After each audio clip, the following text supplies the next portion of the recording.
దేశీయ స్టాక్ మార్కెట్లో భారీ లాభంలో ముగిశాయి. సెన్సెక్స్ 964 పాయింట్లు, నిఫ్టీ 261 పాయింట్లు లాభపడ్డాయి. గ్లోబల్ మార్కెట్లో ప్రతికూల పరిస్థితులు ఉన్నప్పటికీ ఐటీ రంగ షేర్లలో భారీ కొనుగోళ్లు, మొదటి త్రైమాసిక ఫలితాలు పాజిటివ్ గా ఉండడంతో మార్కెట్లకు కీలక మైలురాళ్లను దాటాయి. ఇక టెక్ మహీంద్రా, టీసీఎస్, ఇన్ఫోసిస్ వంటి ప్రముఖ ఐటీ కంపెనీల Q1 ఫలితాల సానుకూల ప్రభావంతో ఐటీ స్టాక్స్ పుంజుకున్నాయి. ఇక ఫార్మా, హెల్త్ కేర్ రంగానికి చెందిన కొన్ని షేర్లు స్వల్పంగా నష్టపోయాయి. ఇక బ్రెంట్ క్రూడ్ ఆయిల్ ధర బ్యారెల్ కు $85 వద్ద ట్రేడ్ అవుతూ మార్కెట్ ను కొంత సవాల్ చేస్తుంది. ఈ అంశానికి సంబంధించి మనతో పాటు డిస్కస్ చేయడానికి మార్కెట్ ఎక్స్పర్ట్ జీవి సత్యనారాయణ గారు ఉన్నారు. నమస్తే అండి సత్యనారాయణ గారు. నమస్తే. మనం చూస్తే స్టాక్ మార్కెట్ అయితే ప్రస్తుతం భారీ లాభాలతో క్లోజ్ అవ్వడం జరిగింది. ఏంటండి దీనికి రీజన్స్ ఏంటి? ఓకే, మీరు అన్నట్టు ఇవాళ 3 సెక్టార్లు ఏదైతే అంటే ప్రపంచ మార్కెట్ బాగలేకపోయినా వరల్డ్ మార్కెట్లన్నీ మైనస్ లో ట్రేడ్ అవుతున్నా మన మార్కెట్లు పాజిటివ్ లోనే క్లోజ్ అయినాయి. ఏషియన్ మార్కెట్లు మైనస్ లోనే క్లోజ్ అయినాయి. యూరోపియన్ మార్కెట్లు మైనస్ లోనే రన్ అవుతున్నాయి. రాత్రికి అమెరికా మార్కెట్లు మైనస్ లోనే క్లోజ్ అవుతాయి. రేపు ఎల్లుండి మనకి సెలవు ఉంది.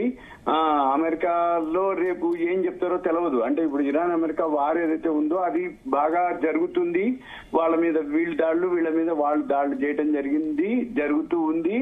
అది అయితే మీరు అన్నట్టు ఇప్పుడు ఐటీ స్టాక్స్ లో ర్యాలీ రావటం, Q1 రిజల్ట్స్ ఏవైతే ఉన్నాయో ఐటీ స్టాక్స్ బాగా ఉన్నాయని చెప్పటం, దాంతో మార్కెట్ సెంటిమెంట్ కొంచెం మారటం, అయితే రూపాయి బలపడటం, ఈ టెక్నికల్ గా కూడా బ్రేక్అవుట్ రావటం, ఇవన్నీ కూడా జరిగినాయి. అయితే మండే మార్నింగ్ అయితే రిజల్ట్స్ ఏవైతే ఉన్నాయో బ్యాంకింగ్ సెక్టార్ లో అవి రేపు వస్తాయి అనమాట. ఈ బ్యాంకింగ్ సెక్టార్ లో రేపు ఏవైతే రిజల్ట్స్ వస్తాయో మనకి రేపు సెలవు, ఎల్లుండి సెలవు. మండే మార్నింగ్ మాత్రం గ్యాప్ డౌన్ అయ్యే సూచనలు నాకు కనపడుతున్నాయి. ఎందుకు అంటే రేపు రిజల్ట్స్ కనుక బాగున్నా కానీ ఇవాళ బాగా 965 పాయింట్లు పెరిగింది కాబట్టి BSE సెన్సెక్స్, ఈ బ్యాంక్ షేర్లు కూడా రిజల్ట్స్ బాగున్నాయి అనుకోండి, మండే మార్నింగ్ కి వరల్డ్ మార్కెట్ లో ఏదైతే ఉంటుందో దాని ప్రభావం ఆ రోజు చూపిస్తుంది మనకి. ఎలా అంటే ఉదాహరణకి మన మార్కెట్లు ఇవాళ బాగా పెరిగినాయి కానీ రిజల్ట్స్ రాలే, రేపు వస్తాయి. రిజల్ట్స్ బాగున్నాయి అనుకోండి, రిజల్ట్స్ బాగున్నాయి కాబట్టి ఇవాళ పెరిగిందని చెప్పేసి అంటారు ఒకటి. సపోజ్ రిజల్ట్స్ మార్కెట్ అనుకూలంగా లేకపోతే మండే మార్నింగ్ ఆ షేర్లన్నీ పడతాయి. అవి పడ్డాయి అనుకోండి, ఐటీ షేర్లు, బ్యాంక్ షేర్లు ఆటోమేటిక్ గా ఫాల్ అయిపోతే మార్కెట్ మళ్ళీ సెన్సెక్స్ ఫాల్ అవుతుంది. ఇది గమనించాలి.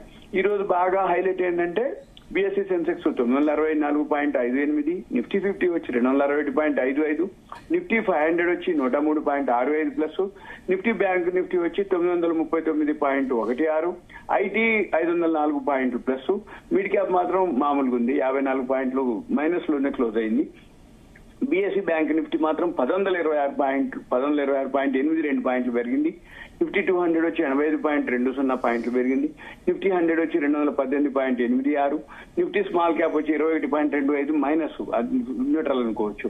BSE 500 వచ్చి 173.58 ప్లస్, తర్వాత BSE 100 వచ్చి 238.57 పాయింట్లు ప్లస్ లో క్లోజ్ అయినాయి. అయితే 50 కంపెనీలు ఉంటాయి నిఫ్టీలో, 37 ప్లస్ లో ఉన్నాయి, 13 మైనస్ లో ఉన్నాయి.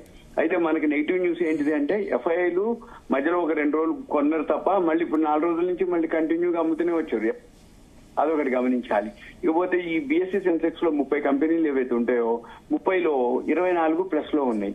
మెయిన్ ఏంటి అంటే ఇవాళ లీడ్ చేసిన వల్ల IT, banking, tech Mahindra top gainer, Kotak bank second, TCS third, ఇలా రిలయన్స్ రిజల్ట్స్ రావటం, జియో దాన్ని రిలయన్స్ పెరగటం, హిందుస్థాన్ యూనిలివర్ FMCG అది పాజిటివే, మహీంద్రా ఆటో సెక్టార్ పాజిటివే, యాక్సిస్ బ్యాంకు, ఐసిఐసిఐ బ్యాంకు 2 పెరిగినాయి, అవి పాజిటివే, బజాజ్ ఫైనాన్స్ సెక్టర్ ఓకే పాజిటివే, ఏదైతే ఇన్ఫోసిస్, HDFC బ్యాంకు, HCLటెక్ ఇవే అనమాట. లీడింగ్ బ్యాంకులు ఐటీ సెక్టార్లే లీడింగ్ చేసినాయి ఇవాళ.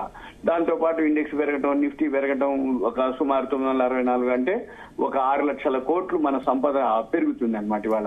ఏది వాల్యూ పరంగా, మార్కెట్ క్యాపిటలైజేషన్ పరంగా ఒక 6 లక్షల కోట్లు. ఇకపోతే బ్రెంట్ ఆయిల్ పెరిగింది, ఇప్పుడు $85.53 జరుగుతుంది. ఇప్పుడు అంటే 1.5%, 1.3%, పెరిగింది. ఈ 1.5% పెరిగినప్పుడు ఇక్కడ ఏం జరగాలి? గోల్డ్, సిల్వర్ ఫాల్ అవ్వాలి. కానీ గోల్డ్ ఓన్లీ న్యూట్రల్ ఉంది, సిల్వర్ మాత్రం కొంచెం డౌన్ అయింది సిల్వరు. అయితే మనం చూడవలసింది ఏంటిది, మరి గోల్డ్ ఫ్లాట్ ఉంది, సిల్వరు కొంచెం మైనస్ లో ఉంది. మరి బ్రెంట్ ఆయిల్ పెరిగితే మార్కెట్లు పడాలి, మార్కెట్లు పడ్డాయి. ఏం పడ్డాయి? ఇంటర్నేషనల్ మార్కెట్ పడ్డాయి, ఏషియన్ మార్కెట్లు పడ్డాయి, యూరోపియన్ మార్కెట్లు మైనస్ లో జరుగుతున్నాయి. కానీ మన మార్కెట్లు ఎందుకు పెరిగినాయి అంటే ఇప్పుడు ఈ రీజన్లు, ఒక 4 రీజన్లు ఇవే మనం అనుకున్నాయి. ఏవి? Q1 రిజల్ట్స్ బాగున్నాయి, టెక్నికల్ గా సపోర్ట్ తీసుకోవటం. రెండోది ఏంటిది? ఐటీ సెక్టార్, బ్యాంకింగ్ సెక్టార్ ద్వారా మన మార్కెట్లు పెరిగినాయి అనేది ఉంది. అయితే మళ్ళీ మండే మార్నింగ్ ఏం చేస్తారు? ఈ రిజల్ట్స్ కనుక, ఇప్పుడు రిజల్ట్స్ సీజన్, మనకి ఫస్ట్ క్వార్టర్ రిజల్ట్స్ వస్తున్నాయి కాబట్టి మనము అది ఓకే పాజిటివ్ కింద చూసుకొని మనం చేయొచ్చు. కానీ మళ్ళీ ఎక్కడో ఒక దగ్గర మ్యాచ్ అవ్వాలి ఈ రెండు, ఏషియన్ వరల్డ్ మార్కెట్లకి మన మార్కెట్లకి. మళ్ళీ ఇప్పుడు బ్రెంట్ ఆయిల్ పెరుగుతుంది కాబట్టి మరి అక్కడ ఎఫెక్ట్ మన షేర్ల మీద చూపించాలి, అంటే మన మార్కెట్ల మీద చూపించాలి. అది ఇప్పుడు జనరల్ గా ఏం జరుగుతుంది అంటే, ఒకటి ఇవాళ BSE Sensex weekly futures opening day, అది కూడా ఒక రీజన్. అంటే బాగా పడుతూ వచ్చింది కాబట్టి వాళ్ళు ఒకటి షార్ట్ కవరింగ్ కింద కూడా అనుకోవచ్చు మనం, ఏదైతే వీక్లీ ఫ్యూచర్స్ ఓపెనింగ్ ఉందో అదొకటి. కానీ మళ్ళీ ఈ అంతర్జాతీయంగా మార్కెట్లు చూస్తే ఏదైతే అక్కడ ఇరాన్ ఆస్తుల మీద, ఇరాన్ యొక్క వాటి మీద ట్రంప్ అంటే ఫోకస్ చేయటం. మళ్ళీ ఇప్పుడు వీళ్ళు కూడా ఇరాన్ వాళ్ళు ఏంటిది, దుబాయ్ హోటల్స్ అంటే ఈయనై ట్రంప్ టార్గెట్ లో ట్రంప్ ఆస్తులు ఏమేమి ఉన్నాయో, ఎక్కడెక్కడ ఉన్నాయో చేసుకోవటం. ఇప్పుడు ఏం జరుగుతుంది? అమెరికా వాళ్ళు ఇరాన్ మీద, ఇరాన్ వాళ్ళు అమెరికా యొక్క ట్రంప్ యొక్క ఆస్తుల మీద. అంటే ఏంది?